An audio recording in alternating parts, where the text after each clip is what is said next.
Hello, and welcome to the Friendly Ties podcast. I'm Nick, and I just finished playing the game Furnace with my friends Jonathan and Anastasia, and we are here to talk about it. This game does not come with a playthrough, so if you haven't played the game, you might want to go do a little bit of research about it, or you can just hear us talk about our thoughts about the play session that we just played and also the previous ones that we've played, because we've each played this game about 4, 5, or 6 times at this point. And John, you just smoked us, so why don't you kick us off here?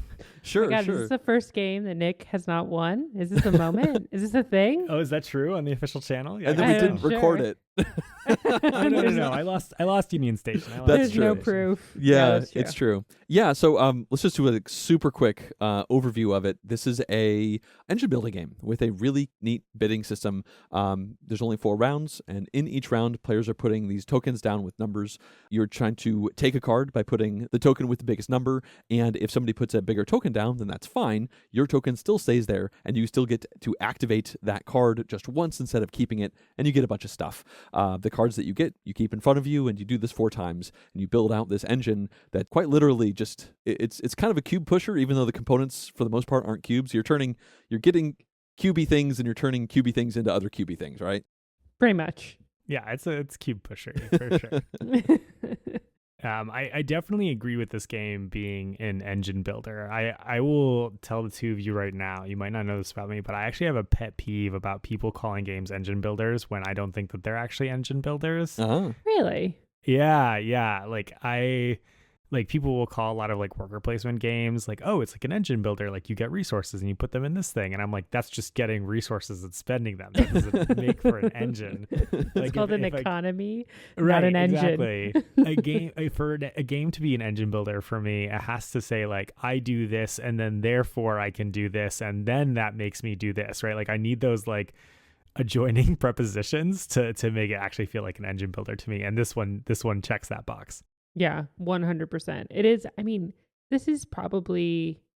I'm trying to think of another game that it like has as satisfying an engine. Like the truth is, it doesn't really have much of a theme, right? I mean, there is a theme, but like essentially, you put things into your engine, they manipulate, and they keep going, and then you spit out things at the end. And there's something kind of beautiful about how pure the engine, but it's just right Agreed. there. You are working that engine. But what I think this game does, it's really cool. And there's a couple of different variants that you can play in this game that come in the rules. But just talking about the pure base game, and one of my favorite aspects about the game is that you have these cards that you're essentially trying to run your engine through, but you can rearrange those cards every round any way that you want. And I love that.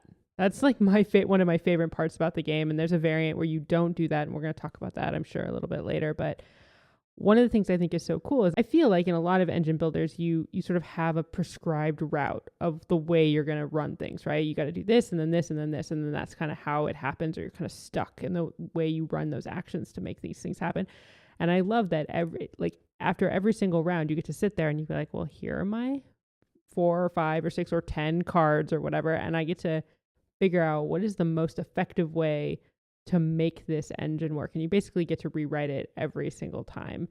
And I personally think that's a really cool aspect of this game that is kind of unique to it, in my opinion. Yeah, it's kind of like, all the kids come to the middle of the play area and they're playing with their toys together, and then it's like, oh, time to go to your separate corners, take your stuff, do your Come thing back over with there. a new creation. Yeah, exactly. See what you could do with all these little Legos.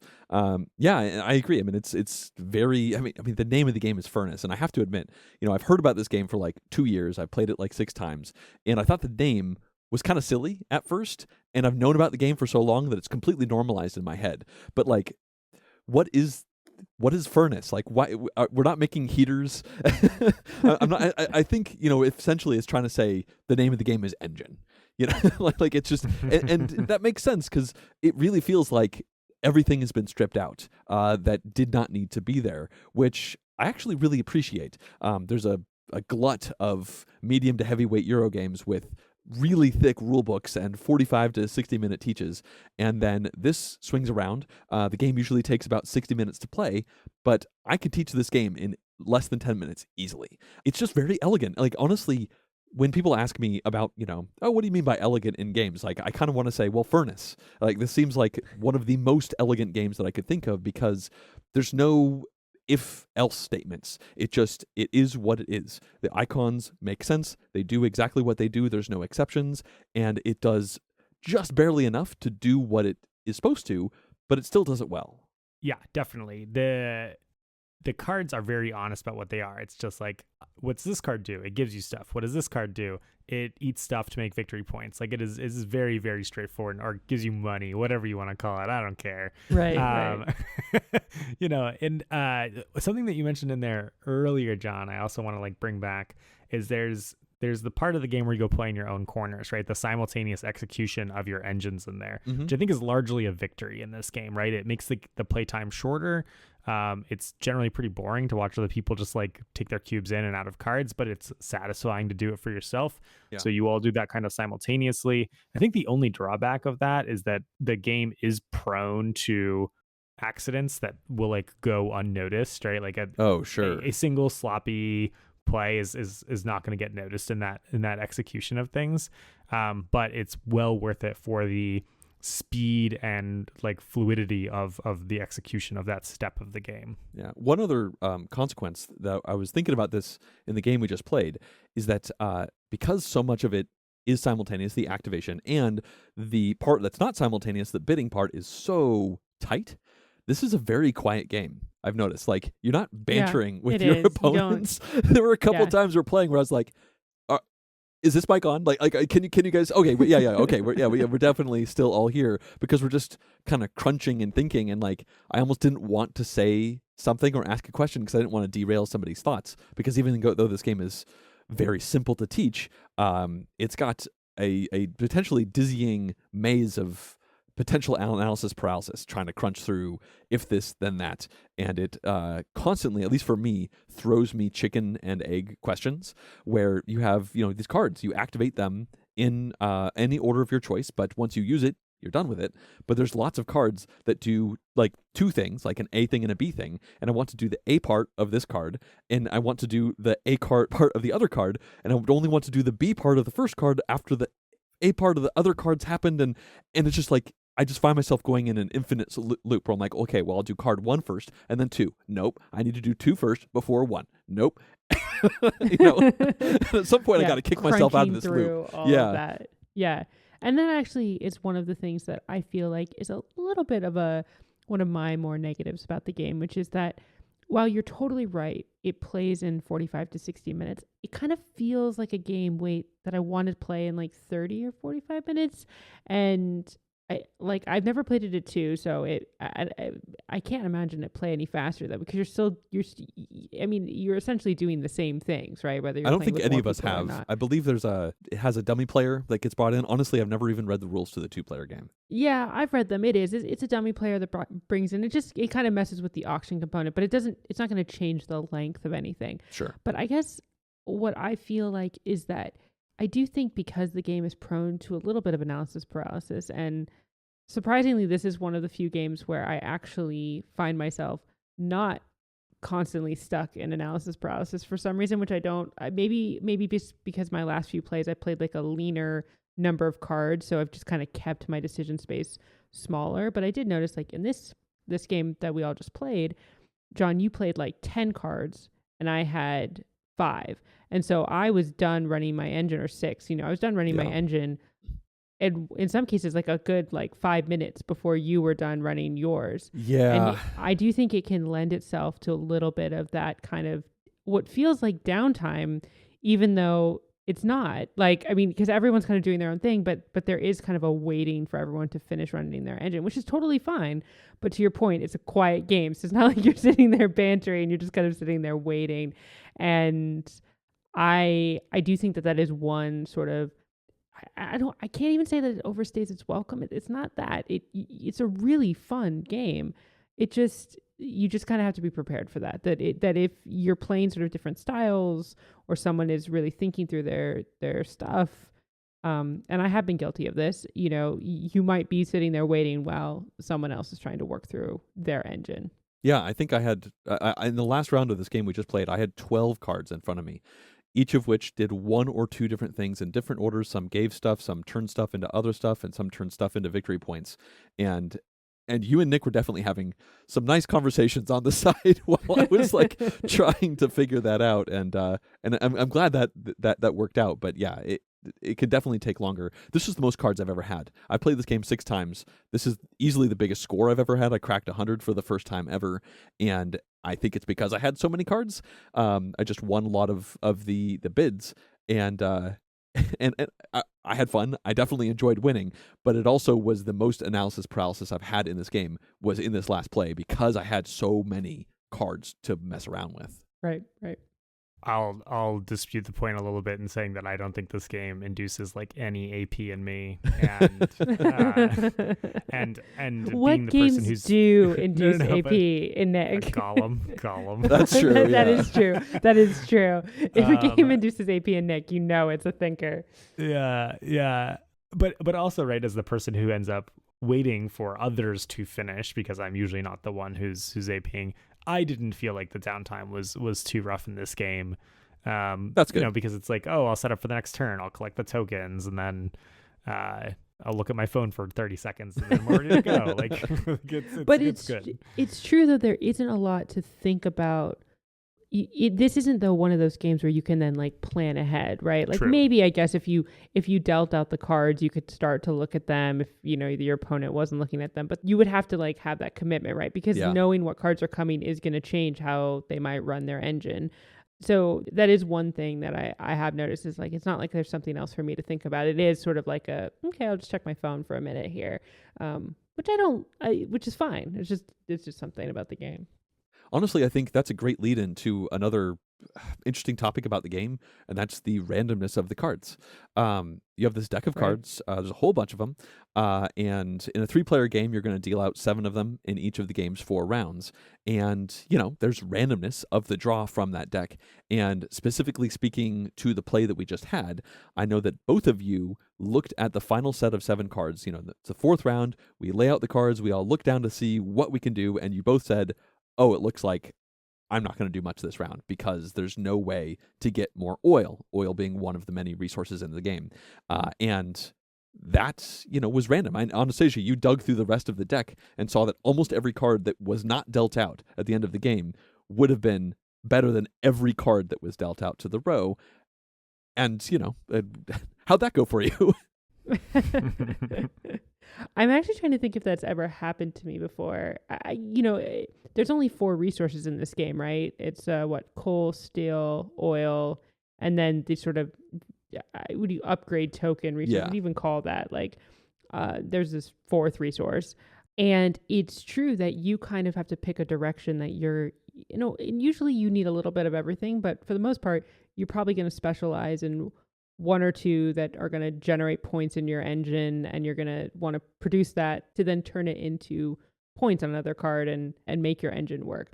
And Nick and I both needed oil. That was like our engines were primarily they were primarily required oil to turn into points. And I had 1 card that made oil, Nick, in my entire engine. None. I had none. And you had none. And up to that point in the 3 previous draws, we had lots of cards that made oil. So I think I was making 3 or 4 oil in the auction phase. I mean, that does make sense. Oil is the most lucrative item in the game. Coal is the worst, steel is middle, oil and the upgrade tokens are, maybe you could argue they're also super powerful, but oil is like the end game resource. You want to get the oil and then turn it into points. Both of you had several cards to get lots of points out of oil, and then you just were dry. Yeah. Whereas I had multiple cards to make oil. I think I could naturally make 3 or 4 oil, and I steamed right past you. I've had that luck thing come up in different games in different ways too. Like on the first round of the game, as you might expect, you want to have cards that allow you to produce resources, right? Like that's the most significant thing you can get in the first round of the game. And I've seen, I actually think in 2 games now, a player in the 4th seat, basically other players went bid 4 on this, bid 4 on this, bid 4 on this, and then the player in the 4th seat was totally locked out of buying a production card that created resources, and it always hurts to do that. So the game being very clean, the game being very tight, I think lends itself towards that flaw of like sometimes the flop is not going to be fair. Yeah, in fact, that reminds me, Nick, we played a game of this a while back, but it was like one of our first or second games of it, and it's one of the few games I've ever seen you like truly tank. Like you just I was could, dead, so yeah, dead. you just couldn't come back. It's also one of the few games I've ever won against Nick. That's not true. I won a few. No, but yeah, I mean, I remember specifically because you never came back. You effectively played a 3-round game instead of a 4-round game, if I remember correctly. Yeah, and just Yeah, not as bad as that, but it did feel pretty rough. yeah. I mean, and that's what happened in this play, right? With John, like this play we just did, no oil came out. Nick and I both needed oil, and I think both of us in that moment were like, well, our games are done. Like our points going into the fourth round were all like within, three I think, or four 3 points. within it 3 was points super close in either direction. We were all very close, but when there were no ways to make oil, we both knew that it was like just the options became very slim. So that randomness is, I personally, the more I play this game, the more that does kind of bother me. Like I do kind of like it is a very clean design, and you said it's very elegant, and I do really like it. But something that I'm starting to feel after 5, 6, 7 plays of this is just like, it does feel like a little bit thin to me. It's like I almost don't want to say that, but I just wanted to have like one more element or one more thing. I don't know if it's a catch-up mechanism or just something else to do, but not to add complexity. It just feels like it's missing one little piece that I have no idea what that is. I totally hear what you're saying. I actually agree with you. Like I quite like this game, and it is. I think your statement of it being thin is totally valid. Like I am there with you in that it is pretty thin. And then the thing that makes it worse, not worse, but the thing that makes it unfixable is I think that if you add in any of those things that you're suggesting, it actually just makes the rest of the design worse. Like Right, it is good because it is so tight, because it is so elegant, because it is so honest to what it is doing. And if you add more in, it collapses that system, I think. Yeah. To a certain extent, the playtime forgives that, right? Yes, maybe you have a really bad flop, etc. Well, the game took an hour at the most. You did the best you could with the thing you did, and it's not an abstract game. Like it's not 100% perfect information. You just run with it the best you can. And if you did add more stuff, then I could certainly see that, flying off. Like I could definitely imagine a situation in development where this had a lot more stuff going on, and it almost seemed like a thought experiment. Like the designer/developer tried to see just how much they could cut. Yeah, just to streamline it. I mean, Yeah. and it does what it does really well. It actually reminds me, did you guys ever play Mystic Vale? Once or twice, yeah. It reminds me a little bit of that, where it's like Totally. this really cool mechanic that they then sort of built a game around. And Mystic Vale is a fine game. Like, it's totally fine, but it just reminds me of it in the same way, where after a couple of plays, I was like, oh, I wish that there was something. It's thin, just feels thin. But Yeah, well, that one's also an engine building game. I mean, that one has you crafting Yeah, cards it's to the bulk same out your thing. engine. Yeah. Deck Which is- builder, not an engine building game.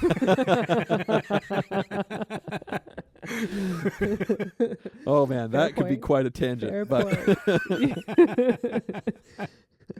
Just wait for the episode, folks. What's not an engine builder? I will say that I got rid of Mystic Vale after playing it only once or twice, and I've played Furnace 6 times now. I own a copy, and I'm looking forward to lots more plays of it. So, like, yeah, I could see some of the comparison, but I also feel like Mystic Vale leaned very hard into its gimmick, and this one doesn't really feel like it has a gimmick. Like the gimmick of this game is that it's really quick to teach and it's super elegant. It's Yeah, not and like- and you have a lot more control. I mean, this Yeah. game does let you're going to build an engine and you're going to get to run it, and that's going to be great. But you do have to be mindful that there is luck in the flop. You might get shut out. Your engine might be working and it just suddenly falls apart because you're not getting what you need. That's all products of trying to build the best engine that you can. setup and breakdown is like instantaneous. This game fits in like a gallon bag that you fold it over, right? Like that is a perk of it, I think. That The makes box, it easy, like, on the other hand, is significantly larger than the game Yeah, components. seriously, that is a bit of a There's other reasons for that I totally understand. But I do want to circle us back to something that I can't believe we haven't talked about already, which is, as much as I said at the beginning of this, that one of my favorite parts of the game is this ability to rearrange your card. My actual favorite part of this game is this auction mechanic. I mean, to me, the auction this is the best auction game. This is by far my favorite auction game that I own and have played. I love it. I love it because the major mechanic is that you're always going to win. If you don't get a card, you're going to get the resources on top of the card. And the tension of choosing where do you bid, knowing that, you know, you actually want to get the resources on the top, so you hope somebody bumps you up so you actually don't get the card, but then you might also get the card. I love that. I think it is so cool. It's a hard thing to describe here in audio form, but it is a really neat mechanic. It creates for a very interesting decision space, and I think I can't wait to see if other games kind of take some of these ideas and use them for auctioning, because it is super, super cool and very fun. You know, the auction mechanic in this game is almost like a worker placement game in some ways. Not entirely, but you can sort of play it that way, where if it's your turn, you say, I'm going to put my 4 down. I know I'm going to get this card, so I've decided that's going to happen. Or if I'm specifically playing a number that's smaller than the number someone else has played, obviously I'm just doing this for the resources. So I've chosen to take this action to get, you know, those stated resources. And then I think the part that makes it really clever is exactly what you're talking about, Anastasia, which is the fact that you can say, like, oh, it's early in the round, I really want this to happen. If I play this here, am I going to get bumped or am I not going to get bumped? And do I want to get bumped or not bumped? Am I trying to like bait people into bumping me off of this? Is really cool. Yeah. I feel like I might be choosing a weird hill to die on, but I personally don't feel like this is even an auction game. You know, I've heard many people refer to it as an auction, and, you know, again, maybe I'm parsing things a little bit too silly, but to me, when I think of an auction game, I think of, or an auction mechanic in particular, I think of something exists. We are all trying to figure out how little we can pay to get that thing while also holding each other accountable. You know, this thing, you know, if somebody gets it for 2, then that's a steal. But if they get it for 12, then, you know, they've just sunk their entire game. You know, that's the way a lot of auction games can be. And a lot of my stress about auction games is this feeling of like making a fool of myself, of overbidding for something. It wasn't worth that. What the heck were you doing? And I just don't get any of those feelings from the bidding mechanic in this game, which is why I tend to call it bidding instead of auction, which again is me being really pedantic, probably ridiculous. But I love that you finally found an auction game you like and you won't even call it an auction game. I just feel like you're not putting tokens down saying this token is worth 2. You're putting that token down saying, I think this 2 is going to do something good for me. And, you know, depending on where we're at in the round, that 2 might be the strongest thing out there, so you might be able to get that card. Or you might be putting it out to try and bait somebody to outbid you, like Nick mentioned before. And oftentimes, you want that to happen. You actually don't want to win the card. And I guess, you know, I'm probably spending too much time on parsing all this. I just feel like it's not necessarily about saying this card is worth 3. It's saying, do I want the top or the bottom of this card? And how much do I want to activate the top of this card based off of the value of it? I just want to point out, John, because you did say it's not about the value of that 2, but you did just say, what is this worth to me? Do I want the top? What's the value of the top of this card or the bottom of this card? So it's not about the value of the token, or not about the value of the money that you are, because it's not money, right? It's just you're not. It's an interesting thing about it. Right? You're actually not spending anything on this auction. You have, you know, 1, 2, 3, and 4 to play. So you're just playing them. So the value of them is in essence strength. But it is about the value of the thing that you are buying, right? And like, how badly do you want it? Because so I disagree with you slightly, John, in that like whether or not I play my 4 is based on how much I want a card, right? So like, if I want it more than, I have to sit there and look at them all and say, like, I want this one more than everyone else. Like, I'm going to play my 4 on it. And I have to choose because I only have 1 4. I only have one chance to guarantee that I'm going to get a card. And then, you know, do I want to spend my 3? Like, several times in this last game, you know, I wanted Nick put a 4 down, and then I wanted 6 coal, because that's what's really cool about it too, is that you get a multiplier. The top gives resources or gives conversions, and the value of what you put up there is a multiplier, which makes it even cooler, right? So if you put a 3 on the top, you're going to get that thing 3 times. And so you kind of want to do that. But then 3 is also your like second most powerful token. So I think both of you make really interesting points. I think, Nick, I've never thought about it as a worker placement, and that's actually a really interesting take on it. And I think, John, you're right. It is like more of this bidding mechanic, and it's less like an auction. But I do disagree slightly in that I think the part that I think both of us dislike about auctions, where you're sitting there being like, should I spend more money on this? Should I try to like beat the other person and like take this and like, you know, is actually, I'm just going to argue that that's like not inherent to auctions. I think that like, and I think that this game proves that by showing that you can have an auction game where the values don't need to be, where the values are in what strength, like what are you getting out of it, and what are you willing to give up? What control are you willing to give up to try and take what you want from the cards in the center? Yeah, I mean, the values being bounded in this game make it unique in the sense of like whether you think it's an auction or not. Whereas a lot of auction games out there are unbounded, right? You can bid to as much money as you have. Where in this one, it's you have these options to bid, and that's that.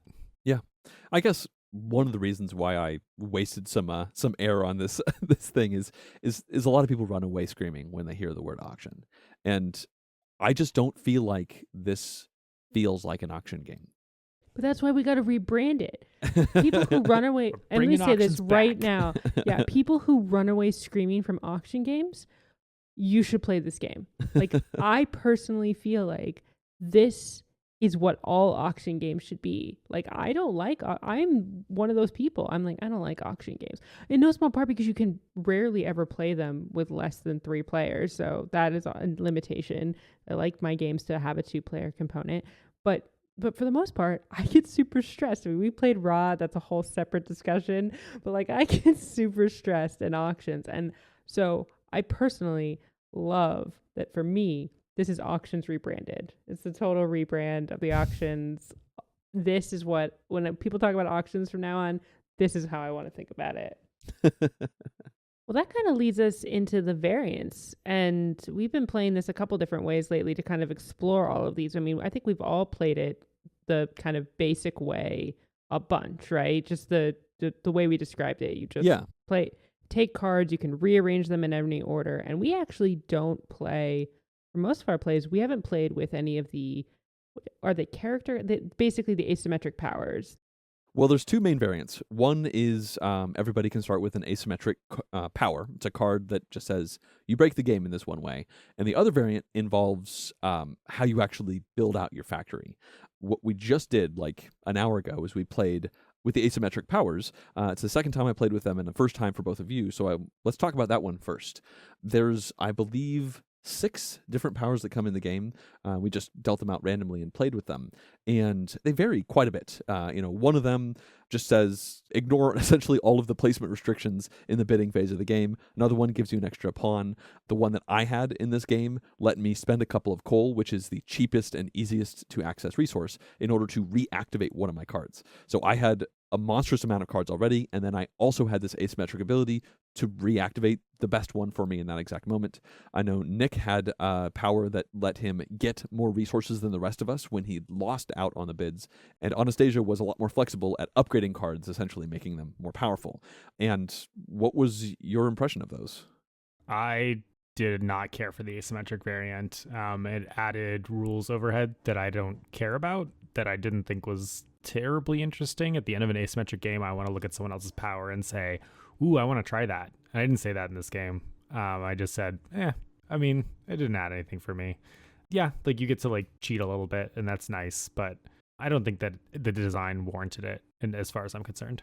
I'm actually going to disagree slightly. I felt like I didn't need them, but they also did add some nice variety. Like after playing this game a bunch without them, I did appreciate the opportunity to like sort of play it a little bit differently. And so in terms of like what I've already been talking about and like getting a little bit extra of something, it was a nice kind of change of pace. I was actually expecting to be much more rule breaking because John, I know when you played it the first time, you were like they completely break the rules of the game. So I was kind of expecting them to be like a little bit more dramatic. And at the end of the day, I think I used mine like 3 out of my 4 turns. It did kind of focus a strategy for me. So I was like, okay, I'm going to go in this direction. And in a way, I kind of liked that as a. Sometimes when you sit down and you're going to play Furnace, you're like looking at the cards. And you're like, well, what do I want to do? Like your main, you get like a basic card when you start, and it is also asymmetric, but it's not really enough to tell you what you want to do. Like you kind of have to like make a choice. So It's the tiniest nudge.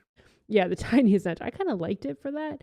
And I'd be curious to keep playing with them just to see how they do impact the game. But looking at them all, I'm not sure they're particularly well balanced, in my opinion. I do think there are some that are stronger than others. Agreed. Totally agreed. Yeah, my position on it is a little funky. Like you said, when I first talked about it, I said, oh, these break the game hugely. And that's because the very first time I played the game, in fact, it was a first play for everyone around the table. We played with these because asymmetries are fun. And, we figured it would differentiate us and whatnot. And I randomly pulled the character that let me ignore all of the placement rules. When you're bidding for these cards, it's really simple rules. Everybody has a 1, 2, 3, and a 4 token. And there can never be multiple of a number on a card, and you can never bid on a card more than once. So if I put my 3 down on a card, that's the only 3. The rest of you could put 4, a 2, or a 1, but that's the only 3 that could go there, and you all know that I can't go back there because of that rule. Well, one of the asymmetries says you could break both of those things. Like the cardinal rules of the game, you can double up on cards, you can go where other numbers have been, and I really didn't like that. I think primarily because it was my first time playing the game. And I remember we finished the game and I felt like I hadn't played Furnace because it's such a fundamental part of the game, like that puzzle of what you can do and what can't you do. And then the very first time I played it, it was like, here's just this massive cheaty thing that just has you ignoring like half of the rule book. And I felt very conflicted in that moment because on the one hand, I felt like I hadn't really played authentic Furnace. And on the other hand, in that moment, I felt like it was nowhere near as strong as some of the other powers. And that's really where I land with a lot of asymmetric games. The worry that I have with asymmetric games. I want to be like what Nick said earlier. Like I want to play an asymmetric game and be like, oh man, your power seems cool. I want to play that next time. As opposed to playing an asymmetric game and saying, wow, your power is way better than mine. And that's a big part of why I'm losing and why you're winning. I try not to be a whiner and vocalize those things, but they can definitely knock around in my head. And that will sour a mood, right? If you're sitting there feeling like you could be doing this better, but your thing is just way more situational or, just less powerful in general, then that's kind of a problem. In this case, Anastasia, you were talking about how you liked how it brought in some variety, but this was like the 5th time you played the game. And I think that's probably where these should land. Like you should not play with these the first probably several times you play the game. Only mix them in when you start to feel like maybe things are getting stale. Yeah. Is the second variant actually called the line variant?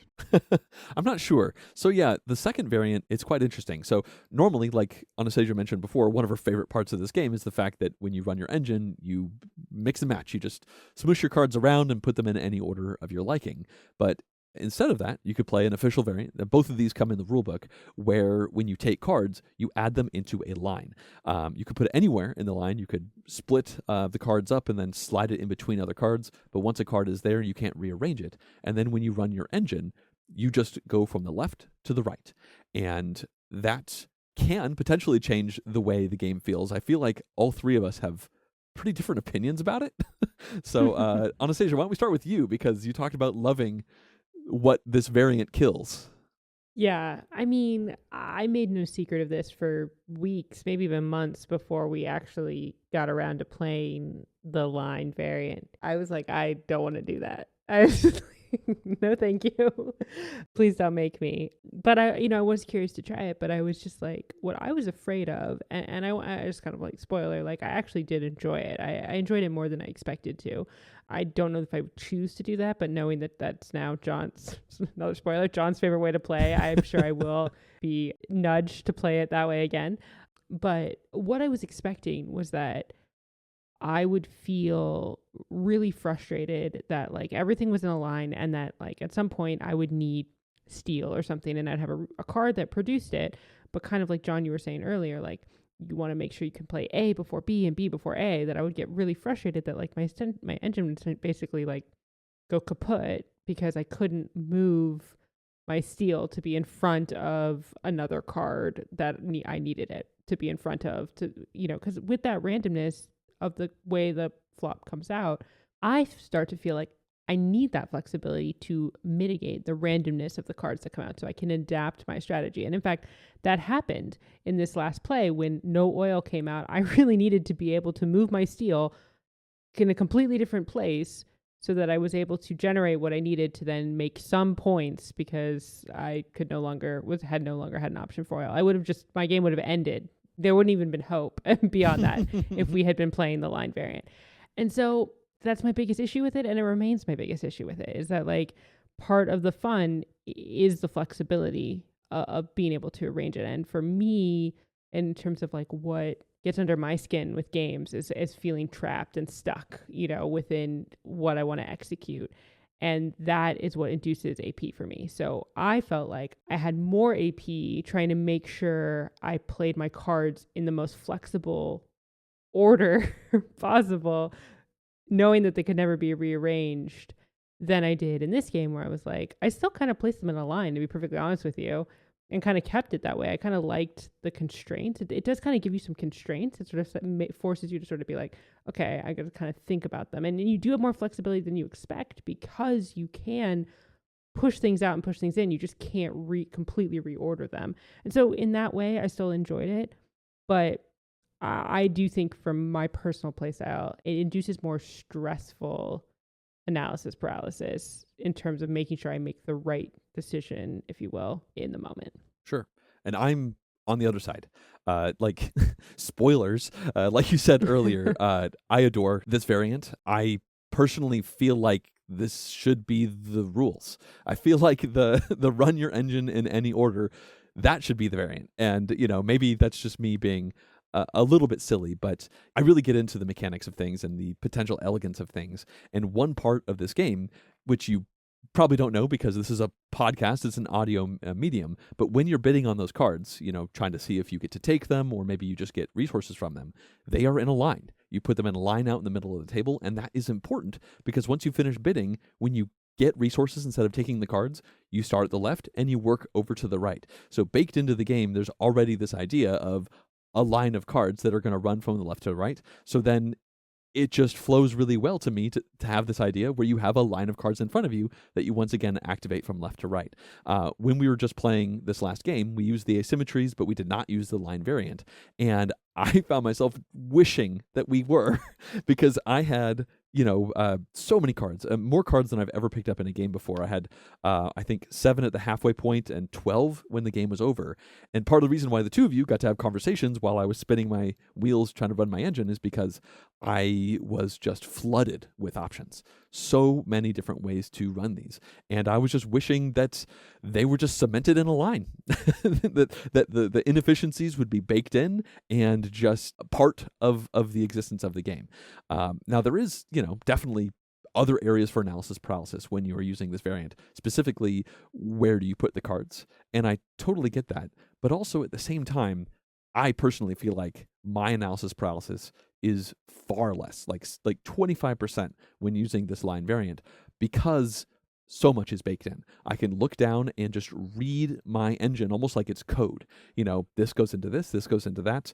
I wish these were swapped around, but there's nothing I can do about it. Whereas, tonight when we played just a little bit earlier, I would sit there and I'm like, do I want to get 2 more coal or 1 more steel? I have no clue. Like truly zero idea if the steel is going to be better or the coal, because I have no idea how I'm going to operate these 12 different cards. And I'm sure I'm going to be kicking myself. I'm going to be one steel short or one coal short, and I'll pick the wrong thing. And I feel like if it was a line of cards, it wouldn't be a mystery. It would just, I'd just be able to read it. Another thing, I know I'm like kind of rambling about this a lot. I'm pretty passionate about this point. It comes to what Nick was saying earlier. I think, Nick, that a big part of this game is simultaneous when you're running your engine, and it's kind of boring to watch somebody else turn cubes into other cube-like things. But I remember in the game that we played with the line variant, there was a moment where both of you were like, "Hey, everybody, look at my line. Isn't this cool?" and I think it lent itself to that, where it's like, "Oh wow, that is cool." You make the oil right there, and then you make the coal, and you slam both of those into points, while at the same time getting an upgrade token to immediately upgrade into this. That is such a cool line of things. It's so efficient. Whereas in today's game, if I looked at either of your piles of cards, I wouldn't even know where to start as far as parsing them, because I'm already having a hard time parsing my own. So there's a little bit of that fun of witnessing what other people can do, and I think that rears its head slightly more with the variant. I don't want to oversell that part, though. And my Goldilocks opinion is that I prefer the line variant. I do think that it's slightly superior, but I also really don't care. I think either is fine, and I think largely they're the same game. The reason I think largely they're the same game is every card, unflipped, either gives you resources or costs resources. So if it gives you resources, it goes at the front of the line, and it costs resources, it goes at the end of the line.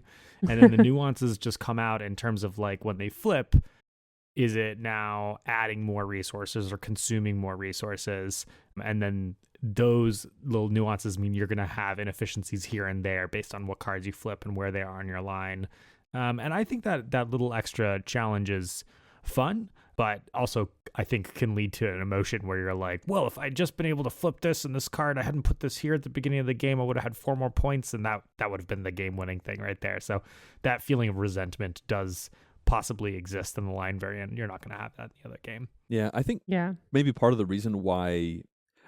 ultimately, I think they did it right. It should be a variant, and I think the biggest reason for that is the first play experience. You know, when you're designing a game and developing a game and putting it out there, you want people to have a good first play. And while I think the line variant is better for me, I personally vastly enjoy it, I think the odds of you having a horrible first play of just crashing and burning are way higher if you have never played this game. Yeah. And then you try to play it with the line.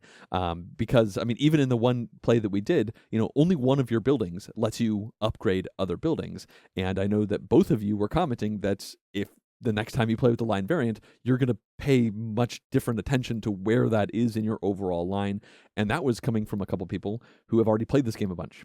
So I definitely, I can back down from dying on that hill, I suppose. I do want to point out something that both of you said, which is you're right, John. There is an added element of satisfaction in terms of making your own engine. And there is this added level of satisfaction of making an engine that is, you were forced to make in a line and you are able to expand and contract it, but that works really well for what it is. Because like you said, inherently there's going to be inefficiencies because you have no choice. It's like, well, it's here, and oh well, if I can't produce this exactly the way I wanted to. So I do think that counteracts some of what you were talking about, Nick, of the resentment, because you get kind of this increased satisfaction of it working well, and then that kind of counteracts like some of what you're feeling. But I do think it would be very easy for that to flip, where you could have a game where you're like super satisfied with your line, and you could have a game where you're super dissatisfied and you're very resentful of your line. And what I did notice in the one play of it that we played, and, you know, again, I don't want to be too harsh on it either, because I definitely want to explore it more. I think knowing how it works, I would place my cards in different ways. And over time, I would start to better understand how I wanted to place them. But that concerns me a little bit, right? Because I think what I already saw was by the 4th round of the game where we played with this line variant, I was just looking for very specific cards. So like, unlike in this play that we just did, where I just needed oil and I could take anything that produced oil or get it in any way, I knew that I was going to be able to run my engine. I was like, I need a card that does exactly this, and it's got to fit here. And so I found myself like weirdly like hunting for cards in the auction, which, to be fair, made the auction even more tense because I needed specific things. Having said that, that wasn't super fun. And then I also found myself worrying that over time I would start to feel like there's a specific way that the card should be laid out, that there's like that somehow there's like a perfect game to be had, and that I would constantly be chasing that. I'm like, okay, well, you've got to place this here and then this here and then this here, and that over time I might start to feel like there's some version of the line that is going to create a natural rut in which I'm going to want to kind of always direct my gameplay. And look, I have no idea if that's going to happen, but I worry that will happen. I mean, I don't know if you guys have thoughts on that, but that's something that's just a concern I have with the kind of constrictions of that. I don't have many thoughts about that. I think that at this point, to me, the differences are so small that it's like almost, it's not a big deal. So I see it one way, I see it the other way, and I kind of shrug is sort of my response. Yeah. I mean, like you said in this last play, if we were playing the line, you'd have been in even more trouble. So I think that is a pretty good data point that's, if there was a brittleness to the game with respect to the randomness, if, you both, I think, mentioned it as a potential flaw that is, baked in and, understood, maybe that could show itself even more often with the variant. And that adds even more credence to it being a variant and not the actual rule set, despite me loving the idea of those lines. Well, I think that's going to kind of wrap up everything we have to say. I'm enjoying playing this game. Again, I've played it 6 times, and I see it getting played quite a bit more. I own a copy physically. I know that, Anastasia, you said you've got a copy as well, and Nick can just play our copies. Yeah, I'm super happy to own this one. I agree with you, Dick. I think the box size could be half as big, and I would be even happier. But yeah, I enjoy this one. I'm curious how it holds up for me over an extended period of time, and I do worry about that a little bit with me. I remember when we played this first time, I just thought it was the most brilliant design and so innovative and fresh and cool, and I still feel that.